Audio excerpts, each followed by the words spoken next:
நவம்பரில் மாற ஆரம்பிக்குதுங்கிறீங்க. அமித்ஷாவை கடந்த வாரங்களில் போய் பார்க்குறார். நிச்சயமாக கூட்டணி பேசப்பட்டிருக்கும், ஏன்னா கூட்டணி அமைஞ்சது. ஆனால் அதை ஏன் திட்டவட்டமாக மறுக்கிறார்? நடந்தாய் வாழி காவேரி பற்றி பேசணுங்கிறார். ஏன் அவருக்கு இப்போ கூட்டணி நோக்கி போகுதுன்னா அதை போன வாரம் வரைக்கும் ஏன் மறுக்கணும்?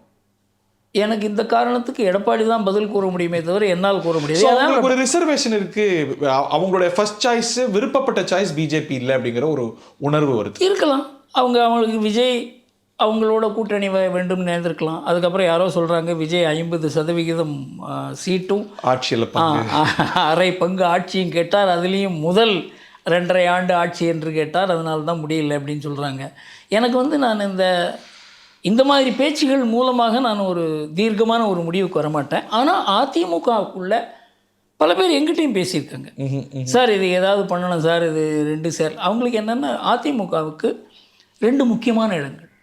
ஒன்று மேற்கு தமிழ்நாடு, அங்கே பாஜகவுக்கு கணிசமான ஒரு அதாவது தொண்டர்கள் அளவிலேயே அவங்களுக்கு நெருக்கமான உறவு இருக்கிறது. அதே போல் சத்தான் தமிழ்நாட்டிலையும் இருக்கிறது. நார்த்தில் அப்படி இருக்குதுன்னு சொல்ல மாட்டேன் நான். தமிழ்நாட்டை 3ஆக பிரித்து பார்த்தா 2 இடத்துல கணிசமான ஒரு 150 இடங்களில் அவங்களுக்கு ஒரு நெருக்கமான உறவு இருக்குது. அடித்தள அளவிலேயே அவங்க கூட்டணி விரும்புகிறாங்க. அதுக்கு தகுந்த மாதிரி மேலே ப்ரெஷர் ஏற்படுகிறது. ஓஹோ. ஆனால் நெகட்டிவ் வேர்ட்ஸ் பாஜக கொண்டு வரும் அப்படிங்கிற ஒரு எண்ணம் திரு எடப்பாடி பழனிசாமிக்கு கடந்த காலத்தில் இருந்திருக்கிறத பார்க்குறோம். அதிமுக பல தலைவர்கள் அதை வெளிப்படுத்தவும் செஞ்சிருக்கிறாங்க. அந்த கன்சர்ன் இன்னும் இருக்கு தானே? எத்தனை தலைவர்கள் வெளிப்படுத்திருக்காங்க? 2 பேர் ஜெயக்குமார், மேடையிலே இருந்த KP முனுசாமி 2 பேர் தானே. அப்புறம் பல தலைவர்கள்னு சொல்லக்கூடாது, 2 தலைவர்கள்னு சொல்லுங்க. எல்லாமே ஒரு பர்செப்ஷன் மீடியாவும் கிரியேட் பண்ணுறீங்க. இதில் எடப்பாடி என்ன நினைக்கிறாரோ அதை பேசுகிறவங்க தான் அவங்க 2 பேரும். What change? இவ்வளோ ரிசர்வேஷன்ஸ் அதிமுக தலைமைக்கு EPS அவர்களுக்கே இருந்ததுன்னா நிலைப்பாடு மாற்றத்துக்கான முக்கியமான காரணம் என்ன நினைக்கிறீங்க? ஏன்னா அவருக்கு கடந்த வாரம் வரைக்கும் அவர் வெளிப்படையாக சொல்லாமல் இருந்தார். பிஜேபி கூறியிருக்கலாம் இந்த தேதிக்குள்ளே நீங்கள் சொல்லுங்கள், இல்லைன்னா நாங்கள் வேறு வழியாக பார்க்குறோம் அப்படின்னு சொல்லியிருக்கலாம். தனியாக போகிற மாதிரி இருக்கலாம். அவங்களுடைய தமிழ்நாட்டை பொறுத்தவரையில் அவங்களுடைய ஸ்ட்ராட்டஜியை மாற்றிக்கொண்டு நினைக்கலாம், தனியாக நிற்கிறதுன்னு நினைக்கலாம். வேறு வழின்னா அதிமுக உடைக்கிறது கூட ஒரு வழின்னு யூகிக்கப்பட்டது. பிஜேபி தனியாக நிற்பது என்றால் அதற்குண்டான விளைவுகள் எல்லா கட்சியிலையும் வரும். ஆனால் பிஜேபி தனியாக நிற்பதன் மூலமாக திமுக மறுபடியும் ஆட்சிக்கு வரும் அப்படிங்கிற கவலை பிஜேபிக்கு இருந்தது. இப்போ திமுகவை தோற்கடிக்க வேண்டும் என்ற தீவிரத்துவம் அதிமுகவில் குறைந்தது என்பது தான் என்னுடைய அபிப்பிராயம். 2024 அவங்க பிரிந்ததுனால அவங்களுக்கு நிச்சயமாக தெரியும், நாம் பிரிந்தோம் என்றால் திமுக வெற்றி பெறுங்கிறது அதிமுகவுக்கு தெரியும். ஏன் பண்ணாங்க? திமுக ஜெயிச்சா கூட பரவாயில்ல, பிஜேபி வளர்ந்துடக்கூடாது. இந்த மாற்றம் ஜெயலலிதா காலத்திலேயோ எம்ஜிஆர் காலத்திலேயோ நிச்சயமாக வந்திருக்க முடியாது. எம்ஜிஆர் வலுக்கட்டாயமாக போய் தஞ்சாவூரில் காங்கிரஸுக்கு ஆதரவு கொடுத்தார், வலுக்கட்டாயம் தானே போய். காரணம் என்னவென்றால் திமுக தோற்கடிக்கப்பட வேண்டும். அந்த தீவிரத்துவம் தான் அதிமுகவே. திமுக எதிர்ப்பு என்றைக்கு குறைகிறதோ அன்றைக்கு அதிமுக மங்கும்.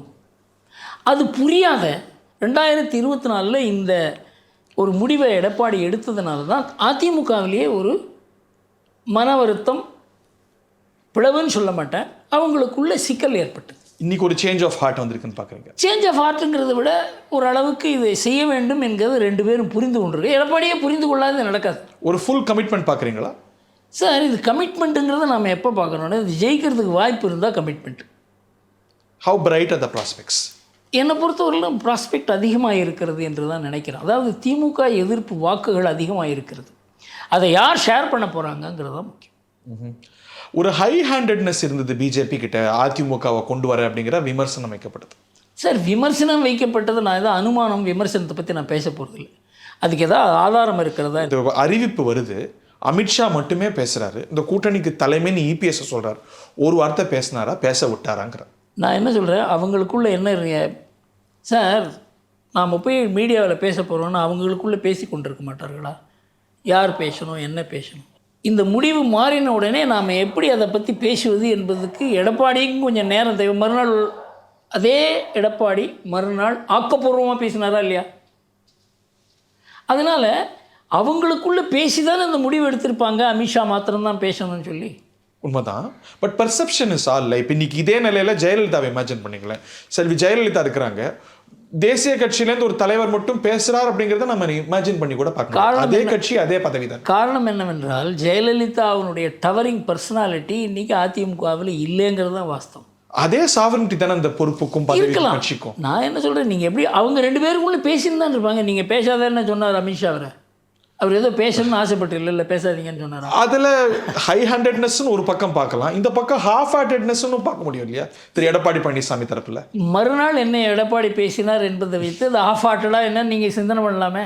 கூட பிரயாணித்தவங்க நம்ம கூட இருக்கிறவங்க அப்படிங்கிற அடிப்படையில் திரு டிடிவி, திரு ஓபிஎஸ் இவங்களோட இன்ட்ரெஸ்ட்டை பிஜேபி நிச்சயமாக இதை பற்றி பிஜேபி பேசுவாங்கங்கிறது சந்தேகம் கிடையாது. ஆனால் தலையிட்டு நீங்கள் இதை பண்ணலைன்னா நாங்கள் இதை பண்ணுவோம் அப்படின்னு சொல்கிறது தான் தலையீடு. திரு அமித்ஷாவுடைய டோன் வந்து கைவிட்ட மாதிரியான ஒரு டோன். இது அவங்க கட்சி பிரச்சனைங்கன்னு சொன்ன மாதிரி அப்படி தானே சொல்லுவாங்க. சொல்லும் போது அப்படி தானே சொல்லுவாங்கங்கிறேன். சொல்கிறது அப்படி தான் சொல்லுவாங்க. ஆனால் அட்வைஸ் கொடுக்குறது வேறு மாதிரி இருக்கா. நான் சொல்லிட்டேங்க, 4 பேர் வந்து நீங்கள் இந்த முடிவு எடுத்ததால் என்னால் எடுத்த முடிவாக இருக்கக்கூடாதது, ஆனால் நீங்கள் இது பண்ணுறது தான் சரின்னு சொல்கிறது தவறே கிடையாது.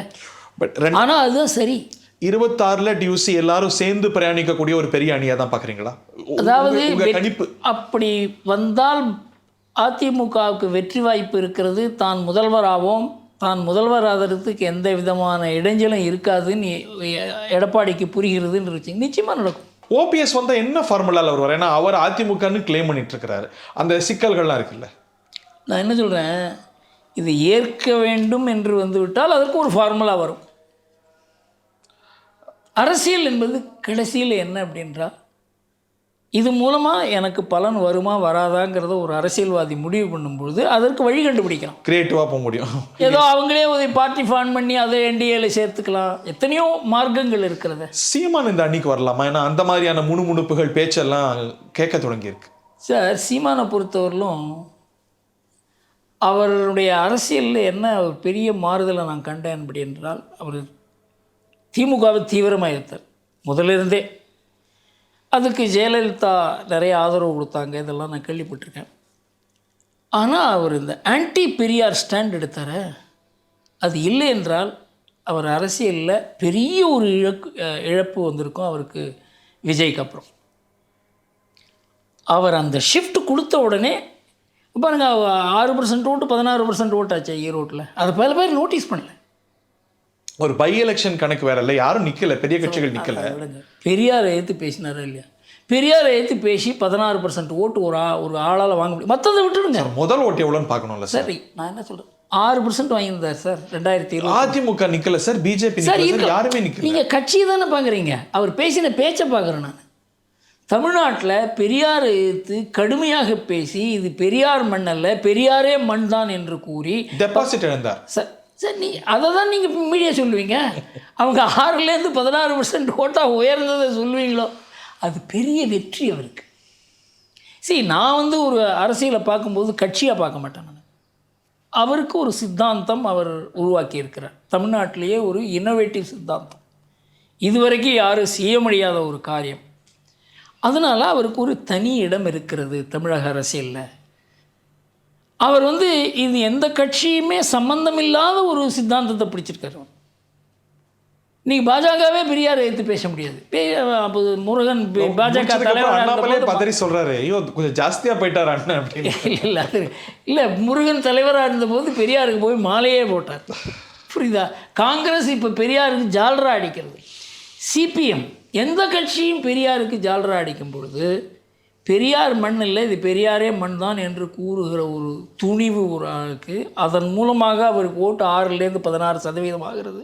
So is a fit in BJP alliance? அது எனக்கு தெரியாது. அது அவர் தான் முடிவு. இது அவர் தான் முடிவு பண்ணணும். அது பாஜக முடிவு பண்ண முடியாது. என்னை பொறுத்த வரைக்கும் இந்த election it is a make or break election for Seeman. அவர் ஏதாவது ஒரு தீவிரமான ஒரு முடிவு எடுத்தே ஆகணும். ஏன்னா அவரை சூழ்ந்திருக்கவங்க கூட சில பேர் எம்எல்ஏ ஆகணும்னு நினைக்கலாம், எம்பி ஆகணும்னு நினைக்கலாம், லோக்கல் அட்மினிஸ்ட்ரேஷன் வரணும்னு நினைக்கலாம். அப்படின்னா தனிச்சு நிற்க முடியாது.